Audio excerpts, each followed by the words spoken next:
네, 이어서 보도록 하겠습니다. 20조 볼 거고요. 최악 상대국의 조사가 나오게 되는데 여기 보시면은 똑같이 볼게요. 상대국의 당국은 조사를 할 때 현지 조사를 하는 경우에는 동의를 받아야 한다라고 하는 말이 답니다. 그렇죠. 현지 조사를 하게 됐을 때는 다른 나라에서 하게 됐을 때는 반드시 동의를 구해야 된다라는 게 나오게 된 거고요. 기억할 게 뭐냐면 상대국에 대한 현지 조사를 하게 됐을 때는 반드시 동의가 필요하다까지만 알고 계시면 될 것 같고요. 21조 가서 보시면 협정관세 적용 보류가 있습니다. 조사를 하고 있는 기간이 있어요. 조사 기간 중에서는 어쨌든 수입은 할 수 있는 거잖아요. 수입하는 물건에 대해서는 일단은 결과 나오기 전까지는 협정관세 적용을 보류할 수 있다란 말이 나오게 됩니다. 그래서 1항에 보시면 세관장이 나오게 되고요. 조사를 하는 경우 또는 확인 요청을 하는 경우에는 기재부령으로 정하는 기간 동안에 조사 대상자가 추가로 수입하는 동종 동질 물품에 대해서 협정관세 적용을 보류할 수 있다. 주의할 거는 동종 동질 물품이라는 것이죠. 동종 동질 물품은 수입하는 물품과 사실상 거의 같은 물품이라는 거잖아요. 그 조사를 하는 물품만 보류하는 것이지 다른 물건은 상관이 없습니다. 왜냐하면 물품별로 원산지 판정이 이루어지는 거기 때문에 그 자가 수입하는 모든 물품이 아니라 동종 동질 물품에 한정해서만 보류를 한다라는 것이죠. 이 경우에 보류 대상은 조사 대상 물품의 동일한 수출자 또는 생산자로부터 수입하는 물품으로 한정한다라고 되어 있습니다. 이렇게 이해하시면 될 것 같아요. 지금 여러분들이 수입을 하고 있어요. 수입을 하고 있었는데 수입했던 물건 중에 하나가 조사가 걸린 게 있는 거죠. 걸린 게 있어가지고 조사를 하고 있는 중입니다. 지금 하고 있는 중인데 여러분들 수입하는 물건 중에서 보류가 되는 것들은 같은 물품이어야 되는 것이고요. 거기다가 수출자 또는 생산자도 같았을 때만 보류가 되는 거예요. 즉, 그 조사 대상 물품과 똑같은 물품이 된다는 것이죠. 그것만 보류를 하는 것이지 같은 물품이라도 다른 생산자가 만들어 물품 같은 경우는 보류 대상에 들어가지 않는다라는 겁니다. 그리고 그거 같은 경우에도 기재부령은 정하는 기간까지만 하는 것인데 옆에 가 보면 시행규칙에 조사 결과를 통지하는 날까지라고 되어 있습니다. 결과 나올 때까지는 적용을 보류할 수 있다라는 것이고요. 그 다음에 옆에 가봤더니 시행령 17조에 제1항에 보시면 협정관세 적용 보류 사유가 나와 있는데 이것도 시험에 한 번씩 나왔던 부분이었습니다. 1호 보시면 불성실 혐의가 있다고 세관장이 인정하는 경우예요. 두 번째, 제보를 받은 겁니다. 이런 속임수, 그렇죠? 부정한 방법으로 했다라는 것을 인정할 수 있는 자료나 제보가 있는 경우. 3호, 그 밖에 세관장이 수집한 증거, 자료 등을 봤을 때 원산지 결정 기준을 충족하지 못한 것으로 인정이 되기 때문에 적용을 보류할 수 있다라는 거였습니다. 그래서 그런 걸 하게 됐을 때 적용 보류하게 되면 세관에서는 적용 보류 통지서를 보내게 되고요. 통지서 밑에 사망에서는 들어가는 내용이 나오게 된 거죠. 어떤 물건에 대해서 어느 정도까지 보류가 된다라는 사실을 알려주게 되는 것이고, 세관장은 그런 보류를 하게 됐을 때는 위에 상급기관인 관청장에다 그런 내용을 보고하는 절차가 나오게 됩니다. 왼쪽에 다시 보면요. 사망이 볼게요. 세관장은 수입자가 담보를 제공하는 경우는 적용 보류 해제를 요청이 왔다고 했을 경우는 이것을 해제할 수 있다라고 하고 있습니다. 그러니까 세관 입장이 뭐냐면은 일정 기간 동안에 대해서는 지금 납부하는 세금이 적정하지 않을 수가 있기 때문에 채권 확보를 위해서 보류하겠다는 거였는데요. 보류가 뭐냐면은 협정관세 적용을 못하게 막겠다는 거거든요. 하지만 담보를 낸다면 채권 확보가 가능하기 때문에 그 경우에는 보류 없이도 적용을 할 수 있도록 하고 있다는 겁니다. 넘어가도록 할게요. 다음은 제18조, 시행령 18조 가서 보시면 적용 보류 해제에 관련된 얘기가 있습니다. 여기 보니까 적용 보류 해제를 요청하기 위해서는 다음 두 가지 요건이 모두 충족이 되어야 한다고 말을 썼는데요. 1호를 보시면 적용 보류 기간이 끝나기 전에 담보를 제공했다면 적용을 보류하는 것을 해제할 수 있다고 이야기하고 있습니다. 그리고 2항에 보니까요. 조사 결과 나왔어요. 결과 나왔는데 이상이 없었다라고 한다면 바로 담보를 해제해줘야 되겠죠. 네, 그런 말이 나오게 됩니다. 넘어갈게요. 아무 중요한 게 아니어서 제5장 가보겠습니다. 무역피해 구제를 위한 관세 조치 나오는데 여기가 최근에 많이 나왔던 주제였어요. 특히 긴급관세 조치가 계속해서 문제가 나오고 있기 때문에 올해도 나올 수 있다고 생각을 합니다. 다른 건 몰라도 긴급관세 조치만큼은 정리를 해주실 필요가 있어요. 뭐 내용을 잘 알고 계시잖아요. 긴급관세라고 하는 것들은 관세법이 나왔던 거 기억나시죠? 특정 물품이 수입이 증가됨에 따라서 우리나라 산업에 피해가 발생할 수 있기 때문에 그런 피해를 방지하고 조정하고 치유를 하기 위해 가지고 필요한 범위에서 관세를 높게 부과할 수 있다고 얘기한 것인데요. 같은 내용이라 보시면 됩니다. 그러니까 저희가 봐야 될 거는 여기 쭉 보다 보면 나머지는 따로 말씀드릴 게 없을 것 같고요. 여기 쭉 가다 보면 여기 법에서 지금 22조 4항 볼게요. 4항. 기재부 장관은 긴급관세 조치를 1년을 초과하여 적용하는 경우에는 점진적으로 완화하는 조치를 취하여야 한다는 말이 있는데 요거 챙겨봐 주세요. 요거 기출문제에 나왔던 거였습니다. 1년을 초과해서 부과했다, 적용했다고 했을 경우는 그거에 대해서는 점진적으로 완화하는 조치를 취하도록 규정을 두고 있습니다. 그리고 넘어가 볼게요. 그 다음에 다 넘어가겠습니다. 너무 중요한 게 아니어가지고 넘어가도록 하고 쭉 내려가 보시면은 쭉쭉 가보겠습니다. 시행령 23조 여기 보시죠. 요거 중요합니다. 긴급관세 조치 과도기간 적용기간의 범위가 나오는데 여기서 한번 나온 게 있었단 말이에요. 이랑 기재부 장관은 다음에 정해진 기간 내에서만 긴급관세 조치를 적용할 수 있다. 이게 바로 과도기간이라 보시면 됩니다. 그러니까 이게 일정 기간 경과되고 나서부터는 적용 자체를 못한다라는 얘기가 된 거거든요. 그러니까 처음에 바로 되고 나서 특정 시점까지만 적용할 수 있는 것이고 그게 넘어간 순간부터는 조치를 못한다는 얘기가 있다고 보시면 될 것 같아요. 그래서 쭉 보시면 협정으로 좀 나오는 게 있는데 과도기간은 기본적으로 협정이 발효되고 나서부터 특정 날짜까지를 말을 하는 겁니다. 저 하나 보면요. 아세안 같은 경우에 협정 발효일부터 각 물품에 대한 철폐가 이루어진 날 또는 마지막 단계의 세율 인하가 이루어진 날 이후에 7년이 되는 날까지를 말한다고 돼 있죠. 이렇게 이해하시면 돼요. 저희가 FTA 체결하게 되잖아요. 하게 됐을 때 모든 물품을 한 번에 다 설폐하는 게 아닙니다. 특정 물품은 바로 설폐하는 것도 있을 것이고 어떤 물건들은 안 하는 것도 있을 것이고 어떤 것들은 단계적으로 하는 게 있을 거란 말이죠. 그래서 말하는 게 뭐냐면 모든 물품이 철폐가 되거나 아니면 단계로 인하하는 것이 있다고 했을 경우에 그 마지막 단계까지 완료됐을 때, 즉 다 끝나고 나서부터 몇 년까지를 말한다고 돼 있어요. 그러니까 완전히 인하된 순간부터 특정 날짜까지 말을 하는 것이죠. 아세안 같은 경우는 7년으로 나와 있고요. 인도는 10년으로 나와 있습니다. 유럽도 10년, 페루 10년 쭉 나와 있죠. 이게 쭉 보니까 웬만하면 다 10년이에요. 10년이고 다른 것도 나왔던 게 있잖아요. 그거를 좀 보실 필요가 있습니다. 일단 출제 가능한 게 뭐냐면 과도기간이 나올 수가 있어요. 과도기간. 쭉 보시고요. 넘어가겠습니다. 그 다음에 두 번째, 2항 나오죠. 요게 저희 시험에 나왔던 거였습니다. 적용기간을 말하는 것이죠. 참고로 말씀드리면 과도기간은 아직 안 나왔단 말이죠. 두 번째, 적용기간은 한번 나왔던 주제예요. 그렇기 때문에 또 나올 수도 있겠지만 반대로 말하면 과도기간이 나올 확률도 높다고 볼 수가 있기는 합니다. 두 번째, 적용기간인데요. 잠정 긴급관세 조치기간을 포함해서 다음의 기간을 초과할 수 없다고 되어 있습니다. 이게 뭘 말을 하는 거냐면 연장을 제외한 기본적인 조치가 되는 거죠. 잠정이랑 본조치를 합쳤을 때 적용할 수 있는 기간을 말을 하는 건데 여기 보시면 웬만해서는 다 2년이에요. 2년. 반대로 말하면 아닌 거를 고르면 되겠죠. 2호 보시면 EFTA는 1년입니다. 아세안 3년이죠. 요거를 외우시면 됐던 문제였던 거예요. 끝. 그래서 이거밖에 없잖아요. 한번 문제를 볼까요? 이게 어디 나오는 거냐면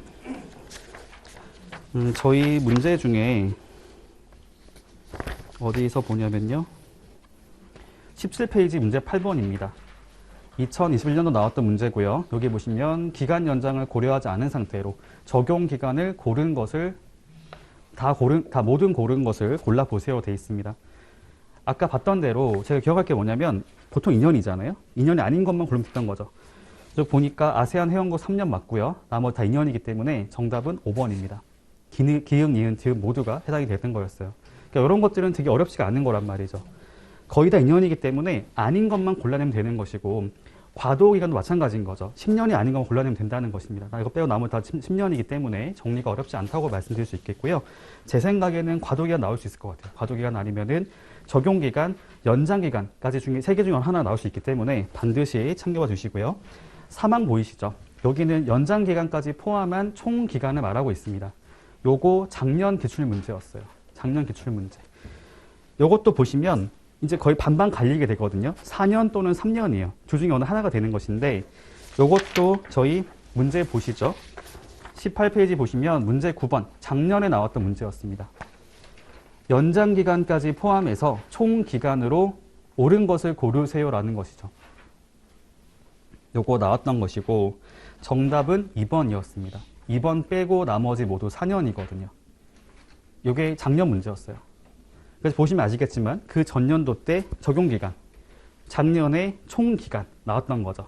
남은 거는 과도기간밖에 없다는 겁니다. 그렇기 때문에 나름 높다고 보는 것이죠. 중요하게 말씀드리는 부분인 것이고요. 어쨌든 이거 외워주세요. 또 나올 수도 있습니다. 저희 FTA 같은 경우는 반복해서 나오는 경우가 있기 때문에 좀 챙겨보시면 좋을 것 같고요. 나머지는 굳이 안 보셔도 될 것 같아요. 다만 24조까지 챙겨보시죠. 재부가 금지도 어쩌면 나올 수도 있다고 생각이 듭니다. 그러니까 제가 봤을 때 긴급관세 조치 같은 경우는 한 문제 무조건 나올 거거든요. 나올 거기 때문에 아까 봤던 것처럼 4개 중에 하나 나올 겁니다. 과도기간, 적용기간, 총기간, 그다음에 재부가 금지기간 중에 하나 나올 거기 때문에 요건 좀 챙겨봐 주시면 좋을 것 같고요. 여기도 보니까 이제 기간 나와요. 3년 지나지 아니한 자, 뭐 2년 지나지 아니한 자 적당히 써 있는데 요것만 챙겨봐 주시고요. 나머지는 넘어가시면 될 것 같습니다. 거의 다 2년이기 때문에 다른 거를 골라주시면 될 것 같고요. 넘어가도록 하겠습니다. 그 다음에 쭉 가볼게요. 나머지는 중요한 게 없어서. 그 다음에 27조 있잖아요. 시행령 27조. 요것만 한 번 더 챙겨봐 주시죠. 혹시 몰라가지고. 긴급관세 조치의 점진적 완화 대상 국가입니다. 여기 보시면 싱가포르, 페루, 뭐 미합중국, 터키, 뭐 콜롬비아 쭉 써 있는데 이런 것들도 어쩌면 낼 수도 있지 않을까라 보고 있기는 해요. 어쨌든 긴급관세가 상당히 유력한데 그 중에서 얘도 그 중에 하나로 나올 수도 있다고 보고 있는데 되게 낮은 확률로 보고 있긴 합니다. 요거 같은 경우는 넘어가겠습니다. 그리고 요거 보시죠. 시행령 28조 보겠습니다. 여기 밑에가 보면 3항 보이시죠? 잠정 조치 기간은 200일로 한다고 돼 있는 게 있는데 여기 보면은 예외가 또 나오는 게 있어요. 칠레는 120일, 페루와 인도네시아는 180일 나오는 거 있습니다. 요것도 챙겨봐 주시죠. 일단 200일을 안 까먹을 것 같은 게 뭐냐면 관세법도 똑같은 거 기억나시죠? 200일이었기 때문에 그건 안 까먹을 것 같고요. 다른 거 있죠. 칠레랑 페루랑 인도네시아까지는 좀 정리해 주시죠. 요거까지는 챙겨봐 주시면 좋을 것 같아요. 그것만 보시면 될 것 같습니다. 나머지는 나올 게 별로 없어가지고 넘어가도록 하고요. 24조 같은 경우에도 따로 이제 말씀드릴 게 별로 없는 게 관세법상 나왔던 거랑 똑같은 거잖아요. 농림, 축산물에 대한 특별 긴급 관세 조치입니다. 농축산물 같은 경우는 그게 있는 거죠. 제가 기본적으로 국제협력 관세에 따라 가지고 일정 그 물품 그 양어 수량을 초과하는 것에 대해서는 높은 세율을 부과하는 게 있던 거잖아요. 근데 그것만 갖고 안 되기 때문에 물품의 수량이 증가되거나 가격이 더 낮게 들어왔을 경우에는 특별히 한번 조치를 하는 게 더 있다고 말을 하는 것인데요. 요거는 출제될 만한 부분이 별로 없습니다. 넘어가도록 할게요. 안 보셔도 될 것 같아요. 그 다음에 25조로 가서 보면은 법에 나오는 건데 긴급관세 부과 특례 등 요것도 따로 보실 필요는 없을 것 같아요. 딱히 볼만한 내용이 별로 없는데 다만 요것만 보시죠. 저기 그 법제 25조 2항에 가서 보면요. 특정 물품에 대해서는 협정에서 정하는 범위에서 부과 대상에서 제외할 수 있다는 말이 있는데 여기 시행령 가서 보면요. 31조 제2항에 미국과 중국을 말한다고 하는 게 있습니다. 이것만 체크하시고 보시면 좋을 것 같아요. 나머지는 굳이 안 봐도 될 것 같습니다. 26조도 마찬가지인 건데요. 대항 조치가 나와요. 대항 조치. 대항 조치가 뭐냐면 상대방이 우리나라에 대해서 어떤 조치를 취한 게 있기 때문에 우리가 그거에 대한 보복으로 한다는 것이거든요. 거기에 대응해서 한다는 얘기가 되는 것이고 이것도 관세법에 나온 거랑 똑같습니다. 동일하기 때문에 따로 말씀드릴 건 없는 것 같고요. 넘어가겠습니다. 특히 중요한 게 없어서 그 근거가 뭐냐면 한 번도 나온 적이 없어요. 저희 시험에. 단 한 번 나온 적이 없기 때문에 이걸 굳이 챙겨보실 필요는 없다고 생각이 듭니다. 넘어가도록 하고요. 그다음에 덤핑 방지 관세 협의 등 나오는데 이것도 한 번도 나온 적이 없고요. 나올 확률이 상당히 낮다고 생각이 듭니다. 예. 다만 하나 나온 적 있었네요. 옆에 보시면 33조 있잖아요. 덤핑 방지 관세 협의 등이라 써 있는 거 있죠. 요거는 한 번 나온 적이 있었어요. 한번 읽어보겠습니다. 무역위원회는 최약 상대국으로부터 수입된 물품에 대해서 덤핑 방지 관세 부과에 필요한 조사 신청이 접수되면 다음에 따른 기한까지 그 사실을 서면으로 통보해야 된다. 라는 거네요. 그러니까 이런 것이죠. 우리나라에 있는 그런 경쟁자들이 특정 물품이 수입되는 것에 대해서 덤핑이 되고 있다고 얘기한 거란 말입니다. 그렇기 때문에 그거에 대해서 무역위원회 쪽으로 조사해달라고 요청을 한 거죠. 그럼 무역위원회는 신청이 들어온다면 그거를 최약 상대국에다가 서면으로 통보를 한단 말이 들어가 있는 겁니다. 당신 물건에 대해서 우리나라에서 덤핑 방지 관세 조사 신청이 들어온 게 있습니다라는 것을 알리는 것이죠.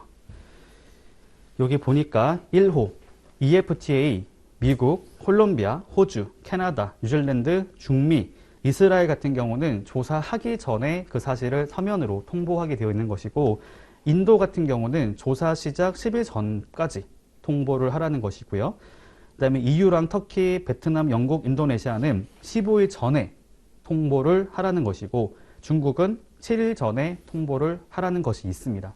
요거는 나온 적이 있었어요. 한번 볼까요? 어떻게 나왔던 거냐면 저희 17페이지 보세요. 17페이지 가보면은 문제 5번, 6번 보이시죠? 5번 같은 경우는 그거네요. 잠정 긴급관세 조치 대상 국가와 적용 기간. 아까 봤던 거죠. 200일 나왔던 게 있었고 180일 나왔던 게 있었잖아요. 그거 나왔던 게 있는 거고, 6번에 보시면 덤핑 방지 관세 부과할 때 접수된 사실을 알리는 것이죠. 방금 봤던 문제가 이겁니다. 이렇게 나온 적은 있기는 했었어요. 그래서 그걸 말씀드렸던 것이고, 나머지 같은 경우는 사실상 그동안 나왔던 적이 거의 없었고요. 나왔던 문제를 보시면 다 긴급관세 조치와 관련된 문제들을 냈기 때문에 저희가 모든 것들 다 챙겨가는 것 좀 무리가 있잖아요. 제 생각에는 나왔던 것들만 정리를 하시면 될 것 같고, 요즘 추세로 봤을 때도 긴급관세 조치가 나올 확률이 되게 높기 때문에 그거를 정리하는 게 좋다고 생각한다는 겁니다. 그렇게 정리하고 넘어가시고요. 넘어가겠습니다. 자, 나머지는 다 넘어가도록 하고요. 중요하지 않습니다. 상계관세도 마찬가지인 거예요. 중요하지 않고요. 한 번도 안 나왔어요. 저희 시험에. 넘어가겠습니다. 그 다음에 6장 통관 특례 관세 상호 협력 볼게요. 29조 통관 절차의 특례가 나옵니다. 여기 보니까요. 관세청장은 협정에서 정하는 범위에서 대통령령으로 정하는 바에 따라 최약 상대국으로부터 수입되는 물품에 대해서 신속하고 간이한 통관 절차를 적용할 수 있다라고 얘기를 했고요. 옆에 가봤더니 시행령 35조에 특송 물품에 대해서 얘기하는 것이 있습니다. 혹시 그거 기억나세요? 관세법에 보시면은 그거 있었거든요. 통관 절차의 특례 중에 하나로서 특성품의 특별통관이라고 나오는 게 있었어요. 기재부령으로 정하는 특성품에 대해서는 목록을 제출하는 것으로 신고를 가름할 수 있다, 면제할 수 있게 나오는 게 있었는데, 거기 가서 보시면 그 물품이라 하는 것들은 자가사용 물품이라든지 사용의 견본품 중에서도 미화 150달러 이하의 물품만을 말한다고 돼 있었거든요. 근데 여기 보시면 그거 관련해가지고 FTA에서는 미국에 대해서만 200만 원까지로 인정을 해주고 있습니다. 그래서 실제로 적용할 때는 저희가 실무적으로는 미국은 200달러까지 다 인정을 받아요. 그러니까 미국 제외 나머지는 150달러, 미국은 200달러 이렇게 이해하시면 됩니다. 그게 나와 있는 것이죠. 그렇게 목록 통관할 수 있다고 말을 한 것이고요. 30조 나오죠. 일시 수입 물품 등에 대한 관세 면제, 요거 중요합니다. 요거 시험에 나왔던 거거든요. 혹시 그거 기억나세요? 관세법에 보시면은 관세에 관한 감면이라 하는 것들이 관세법 말고도 다른 법률도 있다고 나온 게 있거든요. 다른 법률이나 조약, 협정 등에 따라서 관세를 감면하는 경우 나온 게 있었는데, 그중에 하나가 이겁니다. FTA 특례법 상에서도 관세 면제를 정하는 것들이 있어요. 1항 보겠습니다. 최약 상대국에서 수입되는 것으로서 다음에 어느 하나에 해당하는 물품은 협정에서 정하는 범위에서 원산지에 관계없이 관세를 면제할 수 있다. 이게 뭔지 말씀드리면요. 1호, 수입신고 수리일부터 2년의 범위에서 다시, 그러니까 수출하기 위해서 수입되는 물품이 나와 있는 거죠. 이게 뭘까요? 재수출 면세를 말을 하는 겁니다. 재수출 면세. 그렇죠? 수입 신고 수리부터 2년의 범위에서 다시 내보내기 위해서 잠깐 들어오는 물품을 말을 하는 거죠. 재수출 면세를 얘기하고 있습니다. 2년의 범위에서 라고 말을 썼고요. 2호, 수리 또는 개조 등을 목적으로 수출했다가 다시 수입하는 물품이네요. 이건 뭘까요? 해외 인가공 물품의 감면하고 거의 같은 거죠. 3호는 상용경품, 광고용품 등 나와 있습니다. 이거 뭘까요? 소액물품 면세랑 같은 형태인 거죠. 그러니까 사실상 관세법 말고도 FTA에서도 비슷한 감면 제도가 있다고 보시면 돼요. 다만 다른 게 뭐냐면, 특이한 게 뭐냐면 얘네들은 원산지 증명하고 전혀 관계가 없습니다. 위에 써 있잖아요. 원산지에 관계없이란 말 보이시죠? 이게 뭐를 말을 하는 거냐면 그 나라로만 가면 된다는 거예요. 제가 뒤에 다시 말씀드릴게요. 옆에 가 보면요. 시행규칙 30조 보이시죠? 1항 보겠습니다.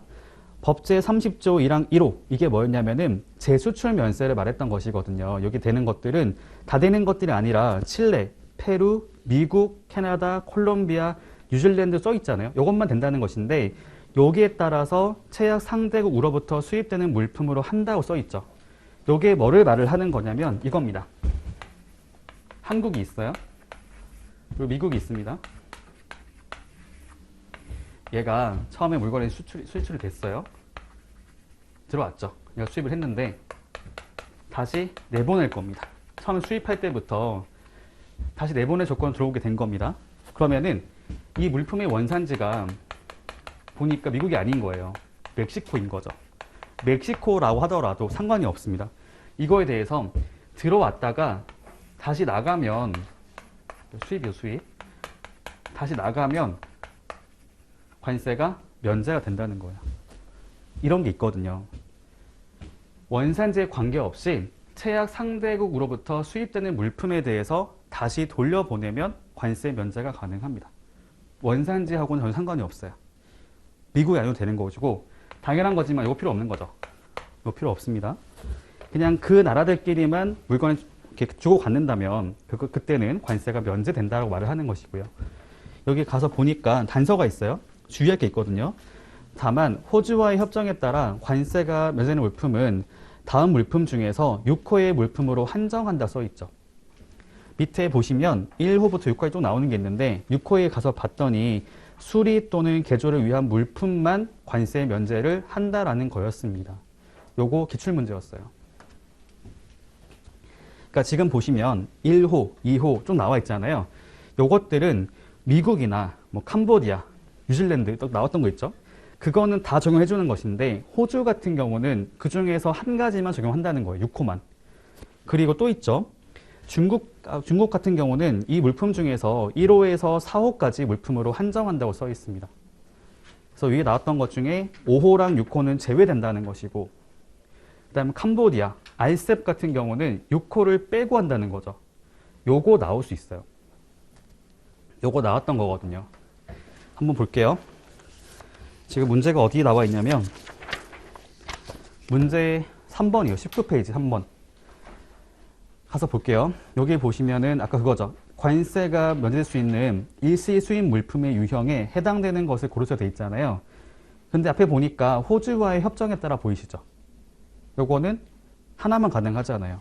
수리 또는 개조를 위한 물품인 거죠. 정답은 5번입니다. 참고로 요거 해설 좀 잘못된 게 있는데 정답 5번이 맞아요. 요걸로 고르시면 되겠습니다. 이렇게 나올 수 있다는 것이죠. 달리 말하면 요거를 바꿀 수가 있다는 거죠. 호주가 아니라 중국, 알셉 이렇게 나올 수가 있기 때문에 그거를 주의해서 보실 필요가 있다라고 말씀드리는 겁니다. 그거 나올 수 있거든요. 아무튼 이런 물건에 대해서는 관세를 면제할 수 있다라고 얘기하고 있습니다. 그 다음에 2항 가볼게요. 1항에 해당되는 물품은 다음 각호의 요건을 충족해야 된다. 다만 제1항 6호의 물품은 그러하지 아니하다. 여기 볼게요. 1호, 채약 상대국의 국민 또는 거기에 거주하는 자의 영업활동, 거래 또는 직업 수행에 필요한 범위에서 사용되거나 직접적인 감독하에서 사용될 것입니다. 요게 다시 내보내는 거잖아요. 그러니까 우리나라 안에서 쓰는 목적 자체가 통제하에 있어야 한다는 겁니다. 직접적인 그러니까 업무 수행, 영업활동, 거래, 뭐 직업 수행에 필요한 범위에서 사용되고 요구하는 거잖아요. 그러니까 원래 목적에 맞게끔 사용되는 것이 전제되어 있어야 한다는 것이죠. 여기 나와 있잖아요. 위에 올라가 보시면 1항에 보면요. 1호 보이시죠? 직업 수행에 필요한 전문 장비인 거잖아요. 그러니까 이런 것들을 하기 위해서 들어온 거기 때문에 그런 목적에 맞게끔 사용되고 나가는 것이 필요하다는 겁니다. 밑에 가볼게요. 2호. 대한민국에서 판매 또는 임대되지 아니할 것이죠. 국내에서 거래를 하면 안 된다는 겁니다. 수입할 때부터 내보낼 거잖아요. 근데 그 물건이 국내에서 판매가 됐어요. 안 된다는 거죠. 이게 뭘까요? 용도의 사용이죠. 용도의 사용이거나 양도가 되는 거잖아요. 그거 안 된다는 것이고. 3호, 다른 물품과의 식별이 가능할 것. 그 다음에 4호에서는 합리적인 수량에서만 인정된다고 얘기하고 있습니다. 네, 그 정도로 봐주세요. 나머지는 중요한 건 아닙니다. 그 정도로 봐주시면 될 것 같고요. 그 다음에 밑에 가봤더니 지금 4항 보이시죠? 법제 30조 1항 2호에 따라 면제되는 것들은 다음의 협정만 해당된다라고 나와 있잖아요. 얘도 나올 수 있습니다. 나올 수 있겠죠.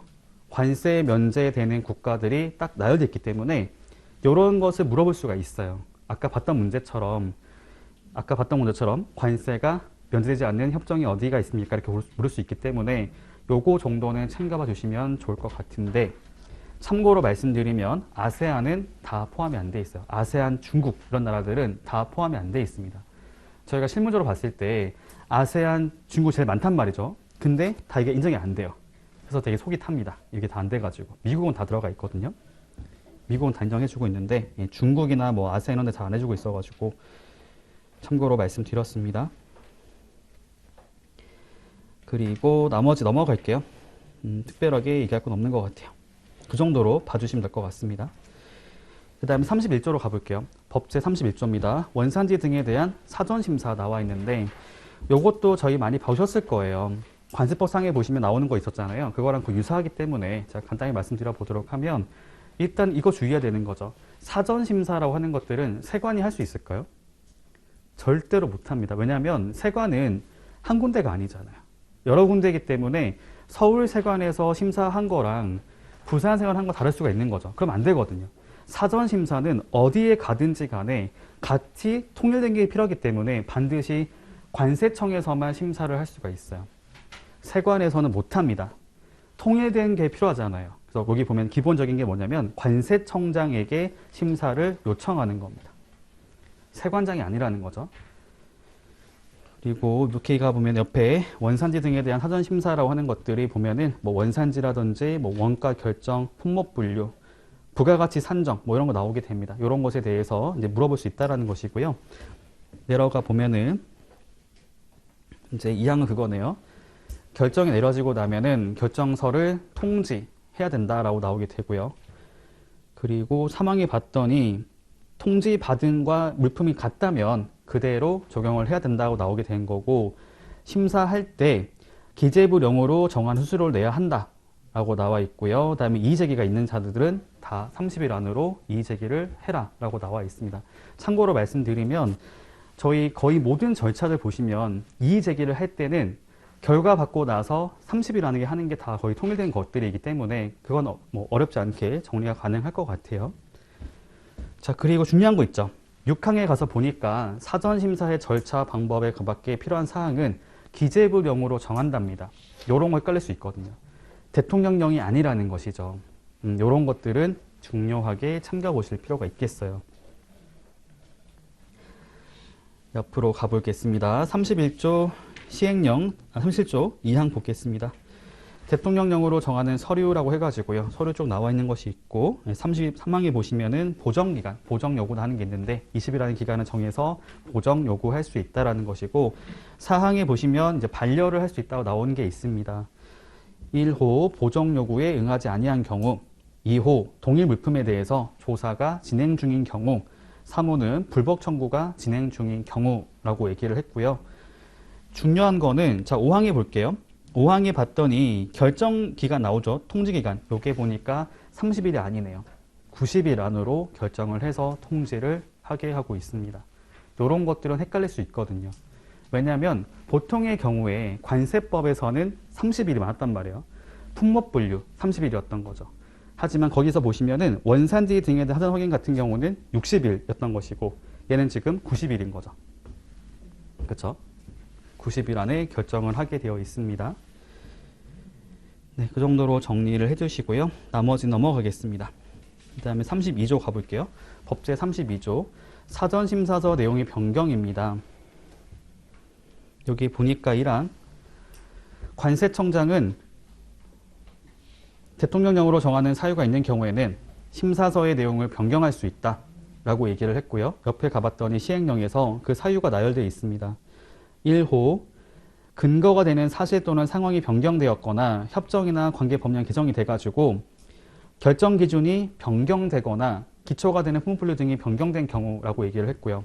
2호 보니까 대상 물품 또는 재료의 품목분류, 부가가치 비율을 산정 등의 착오가 있는 경우 3호 37조 제6항 2호 또는 3호에 해당하는 경우 라고 해가지고 신청인이 거짓으로 자료를 낸 경우라고 얘기를 하고 있어요. 그런 사항이 있을 때는 심사했던 내용에 대해서 변경을 할 수 있다라고 얘기를 하고 있습니다. 그런 내용들 보면 될 것 같고요. 당연한 거겠지만 변경된 게 있을 때는 바로 통지를 해줘야 되겠죠. 그래서 옆에 2항에 보시면 통지를 하라고 돼 있고 통지를 받으면 원래 원칙은 통지 받고 나서부터 그 이후에 수입 신고되는 물품에 대해 적용하는 게 맞기는 한데 다만 협정에 다르게 정하는 게 있을 경우에는 그에 따라서 내용을 적용한다 라고 나오는 것이 있고 사항에 봤더니 그거 있네요. 신청인에게 책임이 있는 사유로 인한 것인 경우에는 소급해서 변경된 것들을 적용할 수 있다라는 겁니다. 그 말이 뭐냐면 자기가 유리하게 하기 위해 가지고 조작을 한 것이기 때문에 그때는 그것에 그 전에 변경되기 전에 수입됐던 것에 대해서도 소급해서 적용을 시키겠다라는 거죠. 책임이 있다고 보기 때문에 그렇게 얘기를 하고 있습니다. 그 정도로 간단하게 보시면 될 것 같고요. 여기 가보시죠.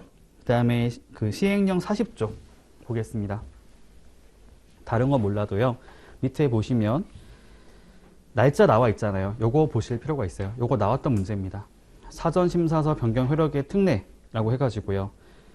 변경된 심사서의 내용을 적용받을 경우에 손해가 발생할 것임을 기재부령으로 정하는 바에 따라 입증한 경우에는 심사서의 내용이 변경된 날부터 다음 각호에 정한 기간을 초과하지 않는 범위에서 변경 전에 심사서의 내용을 적용할 수 있다라고 얘기가 나와 있습니다. 칠레 90일, 싱가포르 60일, 캐나다 90일이네요. 이게 뭘까요? 자, 잠깐 설명드리겠습니다. 이거 헷갈리면 안 되는 건데 사실 이거 같은 경우는 이해하시려면은 그거 있잖아요. 품목분류 사전심사 변경이라고 하는 거랑 같이 연결하시면 될 것 같긴 한데 이렇게 보겠습니다.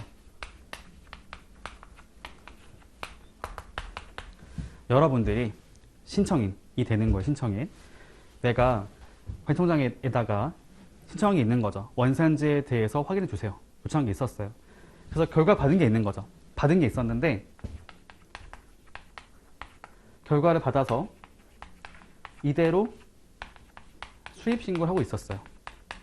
하고 있었는데 갑자기 변경하겠다고 연락이 온 거예요. 관청에서 심사서의 내용이 뭔가 문제가 있었다. 변경하겠다 라고 했죠. 근데 문제가 뭐냐면 원래 원칙은 이거였던 거잖아요. 변경을 하겠다고 했으면은 변경되고 나서 그 이후에 수입 신고되는 것에 대해서 적용을 하는 것이 맞는 거죠. 그 전에 했던 것에 대해서는 아닌 거잖아요. 하지만 그것이 변경된 사유를 보니까 최초에 그걸 신청하게 됐을 때 신청인의 잘못으로 발생한 거였다 라고 한다면 문제가 있는 거죠. 그때는 소급해서 적용을 하겠다는 거죠. 변경된 것들이 불리할 거잖아요. 변경된 것들을 여기 변경되기 전에 수입 신고된 거에 대해서도 소급해서 적용을 하겠다라는 얘기가 들어간 게 된 거죠. 그런데 여기 가보니까 여기 나오는 게 뭐냐면 귀책 사유가 없었어요. 변경되긴 했는데 이 변경된 것에 대해서 신청인은 아무런 문제가 없었습니다. 그냥 나는 그냥 원래대로 했고 결과 받은 걸 가지고 신고를 했는데 그게 잘못된 걸 말하게 됐을 때는 당연히 그거에 대해서는 소급하면 안 되는 거잖아요. 그래서 그거에 대해서 얘기하고 있는 거죠. 이 나오는 게 뭐냐면 그거예요. 변경 허력의 특례라고 하는 게 뭐냐면 사전 심사의 내용을 신뢰한 선의 수입자가 변경된 심사서의 내용을 적용받았을 때 손해가 발생할 것임을 기재부령으로 정하는 바에 따라 입증했을 때는 심사서의 내용이 변경된 날부터 다음 기간을 초과하지 않는 범위에서는 변경 전의 것을 적용할 수 있다는 거죠. 이 말이 뭐냐면 신의성실의 원칙을 말을 하는 것이거든요. 내가 당신이 통지한 대로 믿고 하지 않았냐. 근데 지금 와서 보니까 이게 잘못된 거라고 말을 해가지고 나에게 바로 바꾸라고 하게 되면은 내가 피해를 볼 수가 있잖아요. 이게 뭘 말을 하는 거냐면 속을 말하는 게 아니고 유예가 돼요. 유예를 지금 말을 하는 거예요. 유예.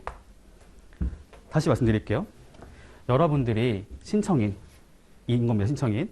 기존에 신청한 게 있었기 때문에 신청한 내용에 따라서 적용하고 있었어요. 적용하고 있었는데 갑자기 연락이 왔습니다. 변경됐다고 여기 와가지고 변경되면 원칙이 뭐냐면 변경된 이후에 수입 신고되는 것들은 변경된 걸 가지고 하는 게 맞잖아요.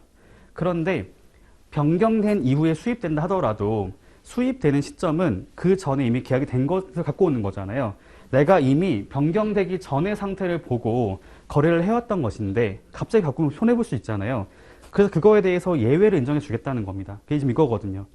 변경이 되고 나서도 변경된 걸로 하게 되면 손해가 발생할 수 있기 때문에 그때는 변경된 날부터 일정 기간까지는 변경 전의 것을 적용하겠다는 것이죠.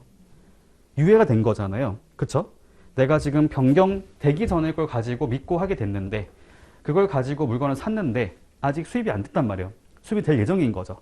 그래서 일정 기간까지는 변경 전의 것을 가지고 여전히 적용을 해주겠다는 겁니다. 그게 바로 이건 거죠. 요거 시험 나왔던 거거든요. 그래서 변경된 날부터 특정 기간 경과되기 전까지는 변경 전의 내용을 적용할 수 있도록 특례를 주고 있다 보시면 되는 것이고 요게 관세법상에 보시면 나왔던 거 있었잖아요. 품목 분류에 변경이 발생했다 하더라도 그것이 선적일부터 90일 경과되기 전에 물건이 수입된 경우에 대해서는 변경 전의 것을 적용하는 게 나올 게 있었는데 그거랑 같은 얘기가 되는 겁니다. 다만 요거는 협정이 딱 정해져 있다는 것이죠. 칠레, 캐나다 90일, 싱가포르 60일, 나머지는 불인정이 되는 거기 때문에 그거 잘 봐주시면 좋을 것 같고요. 넘어가겠습니다. 자, 그 다음에 33조, 뭐 상호 협력인데 이런 거 중요한 건 아니어서 간단하게 말씀드려 보도록 할게요. 자, 중요한 게 뭐냐면 주체를 아실 필요가 있어요. 상호 협력. 누가 하는 걸까요? 힌트. 국제 간의 행정 절차죠. 국제. 그럼 당연히 제일 우두머리가 해야 되잖아요. 제일 높은 사람이 기재부 장관이 하는 겁니다. 기재부 장관이 상대 국가하고 같이 협의를 하는 것이죠. 협력을 하는 것이고 밑에 보시면 이항 관세청장은 협정에서 정하는 바에 따라 채약 상대국의 관세 당국과 협력할 수 있다고 되어 있습니다. 그러니까 주의할 게 뭐냐면 위에 1항에서는 기재부 장관은 채약 상대국 정부와 하는 거죠. 그 나라에서의 거의 좀 높은 사람이 하는 거잖아요. 그러니까 급이 맞아야 되는 급이. 그렇지 않아요? 그래서 기재부 장관이 국제 간의 어떤 약속을 하는 것이고 협력을 하게 되면 그걸 가지고 이행을 하는 거죠. 그래서 그 밑에 있는 관세청장이 그 나라에 있는 세학상대국 당국과 얘기해가지고 협력을 할 수 있다고 나오게 된 것이 있는 거고 일단 이게 중요한 부분이었던 것이고요. 밑에 가봤더니 여러 가지가 나오는 것이 있어요. 통관 절차의 간소화라든지 뭐 정보 교환 쭉 나오는 것이 있는데 이게 목적이 뭐냐면 다 원산지와 관련된 사항이 됐던 것이죠. 옆에 나와 있잖아요. 시행령에 가서 보시면 원산지 확인, 원산지에 관련된 법령의 교환 쭉 나오죠. 이런 것들 보시면 기본적으로 원산지와 관련해서 필요한 업무를 말하고 있는 것이고 기본적인 수출입 물품의 통관 이런 것들하고는 사실 상관이 없는 거란 말입니다. 그걸 제가 왜 말씀드리는 거냐면 그게 시험 나왔거든요. 문제 나왔기 때문에 한번 말씀드리고 갈게요. 저희 이거 볼게요. 20페이지 가서 보시면은 문제 5번이 있거든요. 문제 5번. 정답 한번 골라보시죠. 방금 봤던 문제입니다. 내용입니다.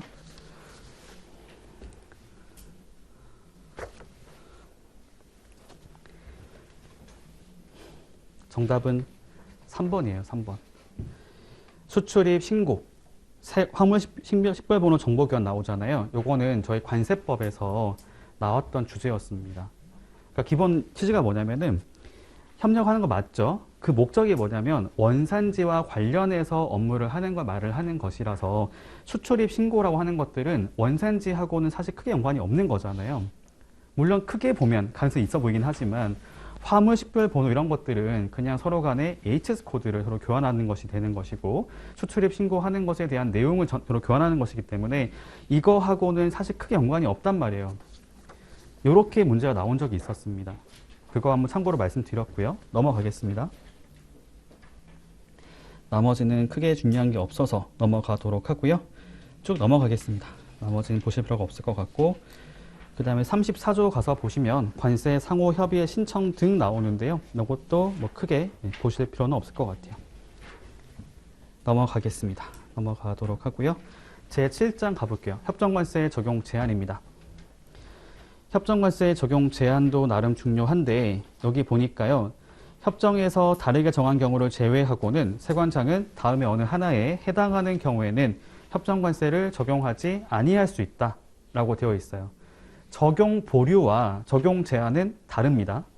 적용 제한은 적용 자체를 못하게 막겠다는 것이고 적용 보류는 일정 기간 동안에 보류를 하는 것인데 담보를 낸다면 적용 가능한 것이었던 거죠.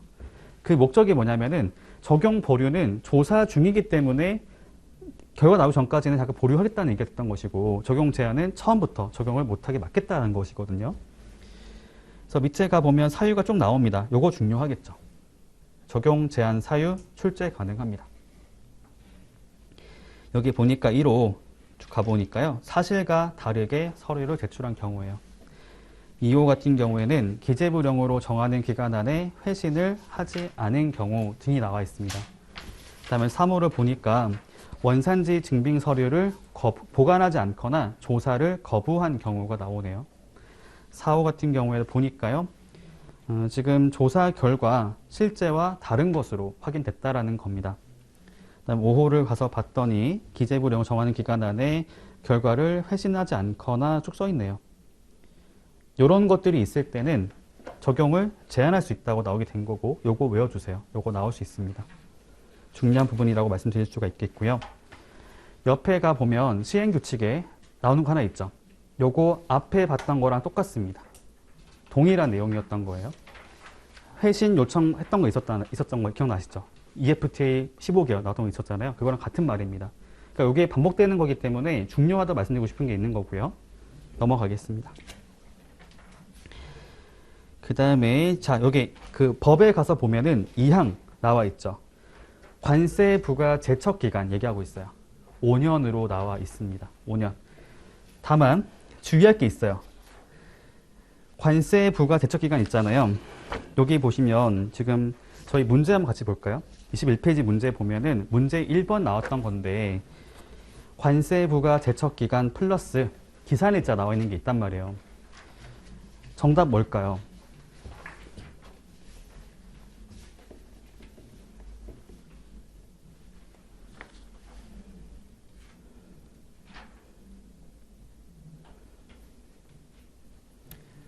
그러니까 어떤 말씀 드리고 싶은 거냐면은 그겁니다. 저희가 관세법 같은 경우는 관세 부과할 때 그게 이거랑 관련이 없는 거잖아요. 그래서 납세 신고한 날부터 나온 게 있었는데 요거 같은 경우는 협정관세 적용 같은 경우는 납세 신고랑 상관이 없는 것이고요. 협정관세 적용 신청을 한 날부터 계산되는 겁니다. 그게 중요한 거거든요. 예, 그거 얘기하고 싶었던 거예요.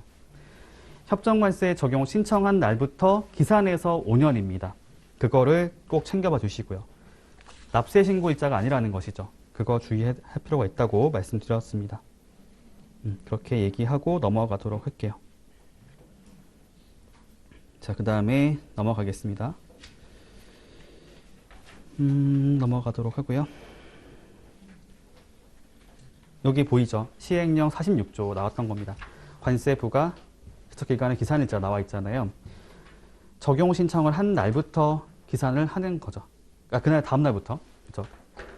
똑같이 뭐뭐 한 날의 다음 날부터. 왜 그렇게 되는 거냐면 특정 날짜라고 하는 것들이 오전 0시가 아니라고 한다면은 오전 하루가 안 나오기 때문에 그 날의 다음 날부터 해가지고 기간을 정하는 것이었던 거고, 지금 이 문제 같은 경우 옛날에 나왔던 문제인데 옛날에는 2년으로 나왔던 게 있었기 때문에 정답이 2번이었을 거예요. 근데 지금은 2년이 아니라는 거죠. 5년 나와 있기 때문에 지금은 그걸 가지고 답을 고를 필요가 있는 문제입니다. 넘어가도록 하고요. 법제 36조 가산세 나와 있습니다. 이거 많이 알고 계시죠? 저희 관세법 42조랑 거의 같은 내용이라 보시면 될 것 같고요. 신고 불성실 납부지연 가산세가 얘기가 나와 있는 부분인 것이고, 다만 주의할 게 있어요. 어디를 볼 거냐면은 지금 쭉 가보겠습니다.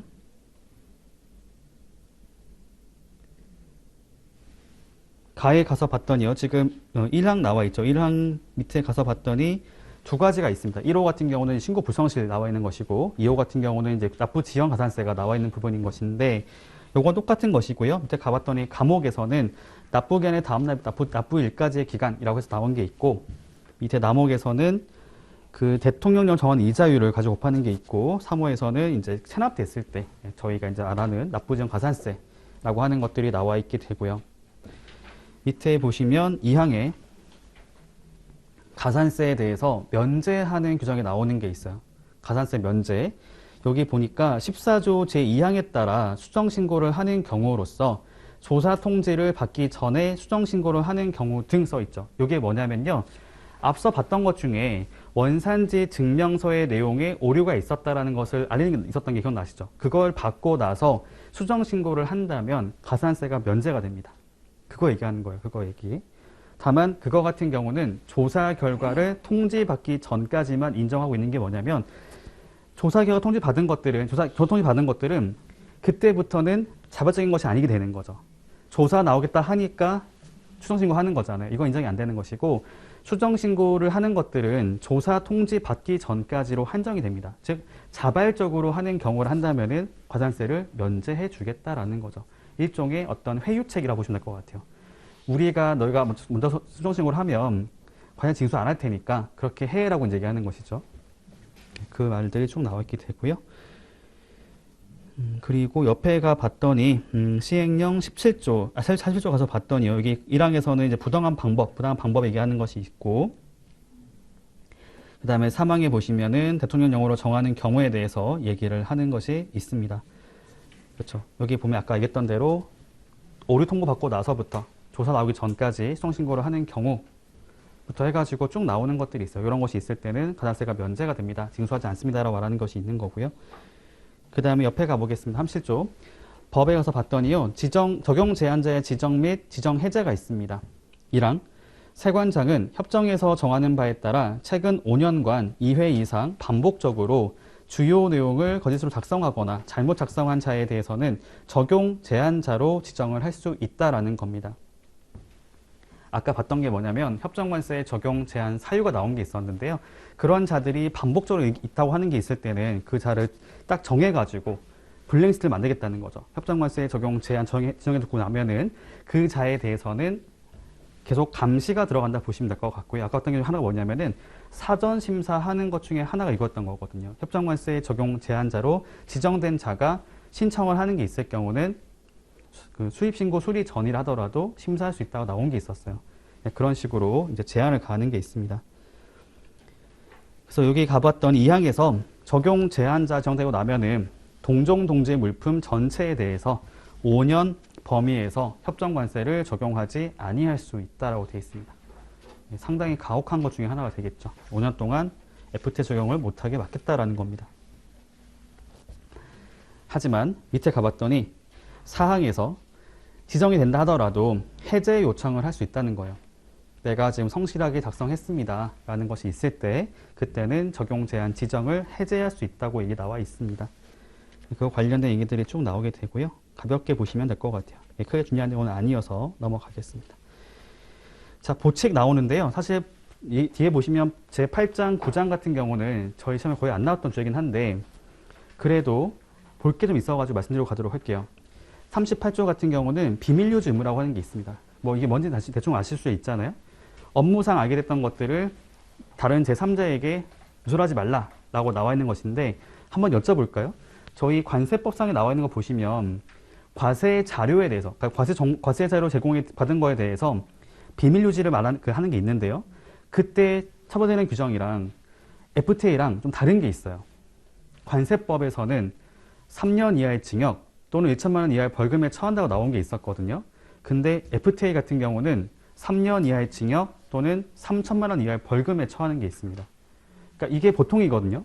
일반적으로는 비밀유지 위반하잖아요. 의무 위반하게 됐을 때는 보통 3.3으로 가요. 3년 이하의 징역 또는 3천 이하 벌금으로 가거든요.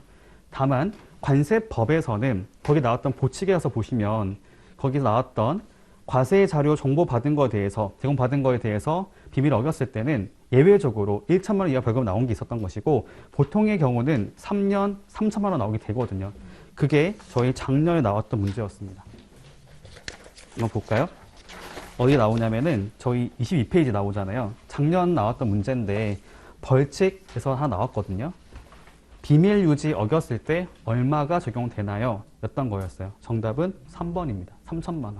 3년 이하의 징역 또는 3천만 원 이하의 벌금에 처한다라고 하는 것들이 이게 통상적인 법에 정하는 것들이에요. 일반적인 법에서 정하는 것들이라 보시면 돼요. 거의 다. 다만 관세법에서는 다른 게 하나 있던 거죠. 그것만 말씀드렸던 것이고요. 넘어가도록 하겠습니다. 그래서 쭉 한번 읽어보시면 될 것 같고요. 그렇게 중요한 부분은 없습니다. 여기 같은 경우도 저희 시험에 잘 안 나왔던 것이고 나올 만한 부분이 많지는 않아가지고 넘어가시면 될 것 같고요. 벌칙 파트 가서 보시면 아까 봤던 게 1항이에요. 1항. 44조 1항이 되는 것이죠. 비밀유지를 어겼을 때는 3년 3천만 원이라고 했던 것이고 2항에 보니까 2천만 원 이하의 벌금에 처한다 나온 거 있는데 벌칙 파트는 좀 보시면 좋겠어요. 제 생각에는 나올 수 있다고 생각을 합니다. 개인적으로는. 왜냐하면 문제가 늘어났기 때문인 거죠. 작년부터는 하나 더 늘어났기 때문에 벌칙이 내기 참 좋거든요. 문제 4개가. 그래서 보니까 밑에 1호에서는 이제 부정한 방법으로 신청해서 발급받거나 작성 발급한 자, 용도 외 사용한 자, 뭐 쭉 나오는데요. 서류 보관하지 않은 자 보시면은 다 기본적으로는 2천만 원 이하의 벌금에 처하는데 다만 과실 같은 경우에는 2호와 5호만 3만 원 이하의 벌금에 처한다고 되어 있어요. 이렇게 가봤던 2호는 용도 외 사용이고 5호도 용도 외 사용이네요. 그래서 정리하실 때는 과실에 의한 경우는 용도 외로 사용하거나 사용할 자에게 양도했을 때만 적용이 된다라고 보시면 될 것 같고 나머지 같은 경우 보시면 아시겠지만 의도적으로 하지 않은 거기 때문에 과실이 나올 수가 없어요. 고의로 안 하는 고의. 과실과 고의는 다른 거잖아요. 고의를 하는 것들은 알고도 안 한 것이고 과실은 주의를 게을리해서 발생된 것이라기 때문에 분명한 차이가 있다고 볼 수 있겠습니다. 다음에 3항에 와서 봤더니요.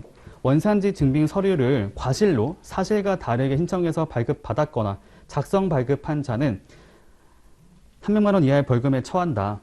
하지만 그렇다 하더라도 수선 통보를 제때한 경우에는 그러하지 아니하다라고 얘기를 하고 있습니다. 사실 그럴 수 있거든요. 저희가 실수로 발행할 수 있는 거잖아요. 그런 경우에는 이제 300만 원 이하의 벌금에 처하는 것인데 고의로 했다라고 한다면 이 항에 따라 가지고 2천만 원 이하의 벌금에 처해지는 거겠죠.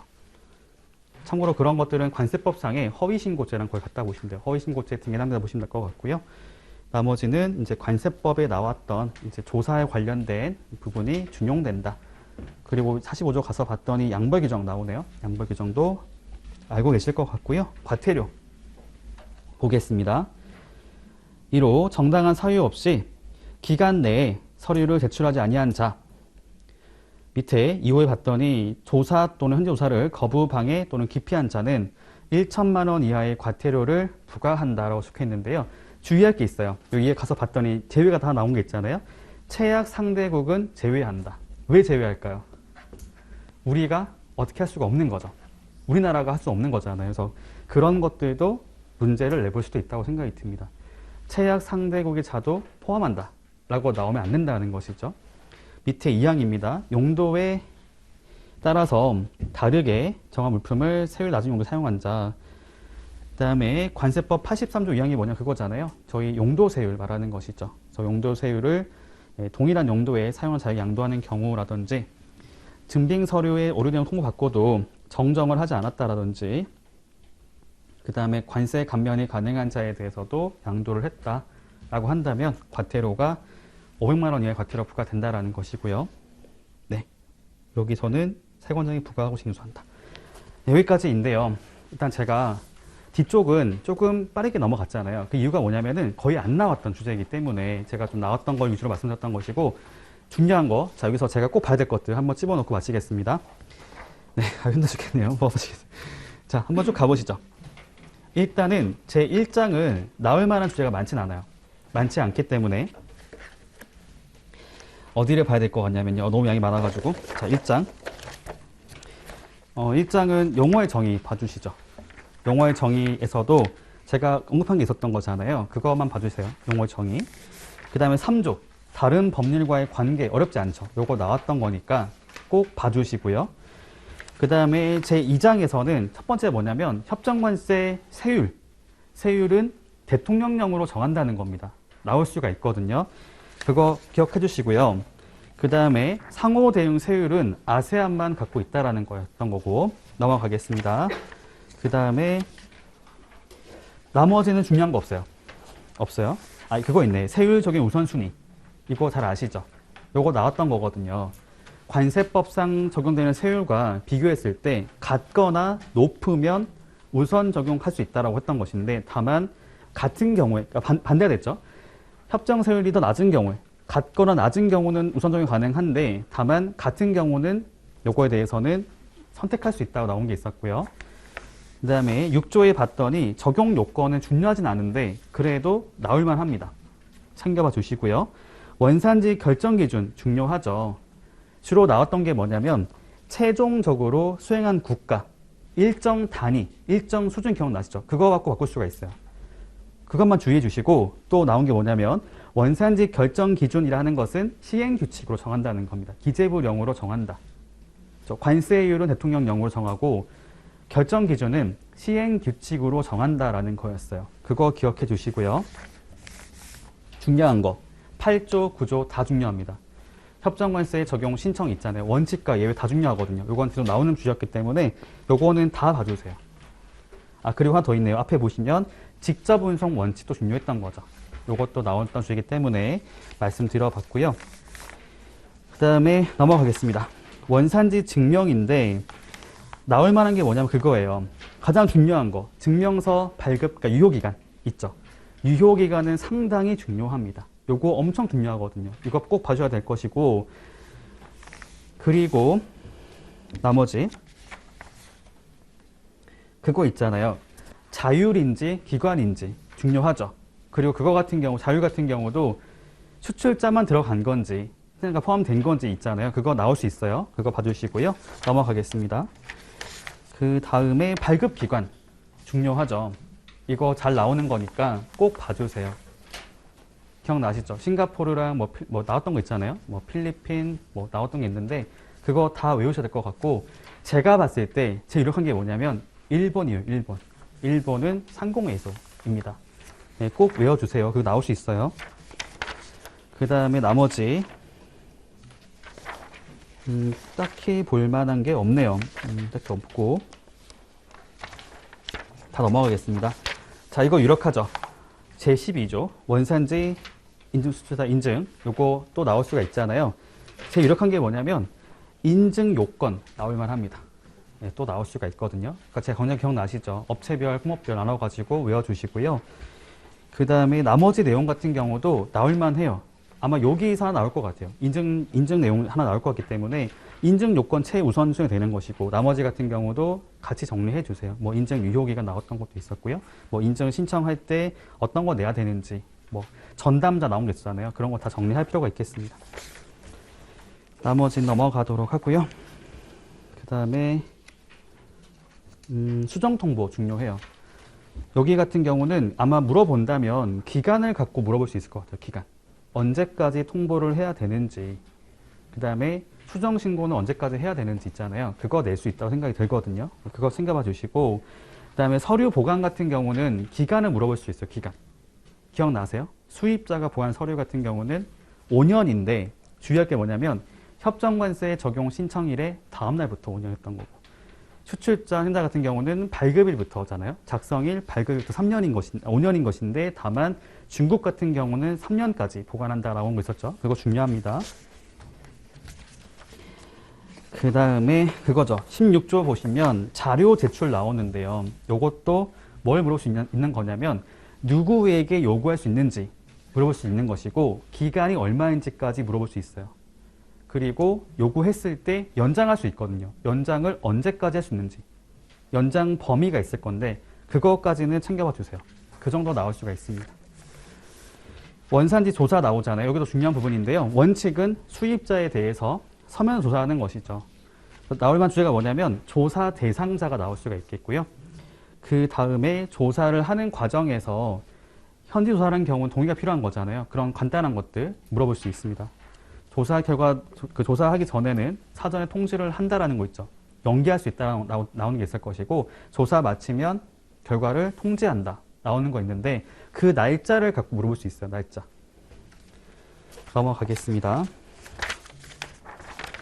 그 다음 조사 방법이 있었잖아요. 그거 기억나죠? 직접 검증, 간접 검증 형태도 물어볼 수가 있어요. 챙겨봐 주시고요. 나머지 넘어가겠습니다. 아, 이거 있네요. 시행령 13조. 엄청 중요하죠. 조사의 결과, 조사 요청 받았을 때 회신 기간. 요거 엄청 중요하거든요. 요거는 반드시 암기해 주세요. 나올 수 있습니다. 그 다음에 섬유 관련된 것도 나올 수 있기 때문에 쭉 챙겨봐 주시고요. 나머지는 넘어갈게요. 그 다음에 적용 보류 같은 경우는 그거 있죠. 동종 동질 물품에 대해서 생산자 또는 수출자가 같은 경우로 한정한다 라고 나오는 게 있었다는 거고, 그거 말고도 적용 보류 사유라고 나온 거 있었거든요. 요것도 챙겨봐 주시고요. 긴급관세 조치 중요한 거 알고 계시죠? 여기서 봐야 될 게 뭐냐면 4가지 기억나요? 과도기간, 적용기간, 총기간, 잠정기간 기억나죠? 그거 다 정리해 주세요. 나올 수 있습니다. 그 정도로 말씀드리고요. 그 다음에 하나 더 있죠. 재부가 금지기간까지 해가지고 챙겨봐 주시고, 그 다음에 나머지는 딱히 볼 게 없었어요. 없었던 것 같습니다. 넘어가도록 하고요. 그 다음에 관세 면제 파트에서는 그거 기억나죠? 지금 특정 대상 딱 나오는 것 중에 특정 협약에 정하는 그럼 나오는 거 있었던 거잖아요. 호주라든지 뭐 중국이라도 나온 거 있었던 거 기억나시죠? 네, 시행규칙 30조 1항 요거 잘 봐주시고요. 나머지 넘어가겠습니다. 사전심사 같은 경우는 결정기간이 있죠. 결정기간. 그거 잘 봐주시고, 아마 문제를 낸다면 보통은 주체를 갖고 주체를 바꿀 수가 있기 때문에 항상 관세청장이 한다라는 사실을 알고 계시면 좋을 것 같아요. 그 다음에 사전심사 내용의 변경도 말씀드렸던 게 있었는데요. 여기 보면은 시행령 40조 있죠. 변경 효력의 특례. 요거 봐주세요. 중요합니다. 기출문제 나왔던 거기 때문에 잘 봐주시고요. 나머지는 중요한 게 없어요. 딱히 없습니다. 다 넘어가도록 하고, 협정관세 적용 제한 사유 있죠. 요거 챙겨봐 주세요. 나올 수 있습니다. 나올 수가 있겠고, 그 다음에 넘어갈게요. 가산세 같은 경우는 사실 잘 알고 계실 거잖아요. 저희 관세법 다 공부하셨으니까 뭐 특별히 말씀드릴 건 없는 것 같고, 다만 적용 제한자의 지정 해제에 나오는 거 있는데, 아까 봤던 것처럼 5년이라고 하는 기간 동안에 대해서 적용을 하지 않는다는 것이었고, 아까 봤던 것 중에서 관세 부과 제척 기간 기억나시죠? 그거 정도만 챙겨봐 주시고요. 비밀 유지 어겼을 때 처벌되는 것들, 그거 말고도 나머지 처벌 규정들 같이 정리하시면 될 것 같습니다. 제가 언급한 거 있잖아요. 그것만 잘 정리하셔도, 제가 장단컨대 4개 이상 맞을 수가 있어요. 4개 이상. 6개 중에서 4개 이상 맞을 수가 있기 때문에 나머지는 기출문제를 같이 보면서 한번 정리해 주시고요. 그것만 갖고 정리하시면 충분하지 않을까라고 생각합니다. 네, 이렇게 해서 저희 수업 마치겠습니다. 네, 감사합니다. 네.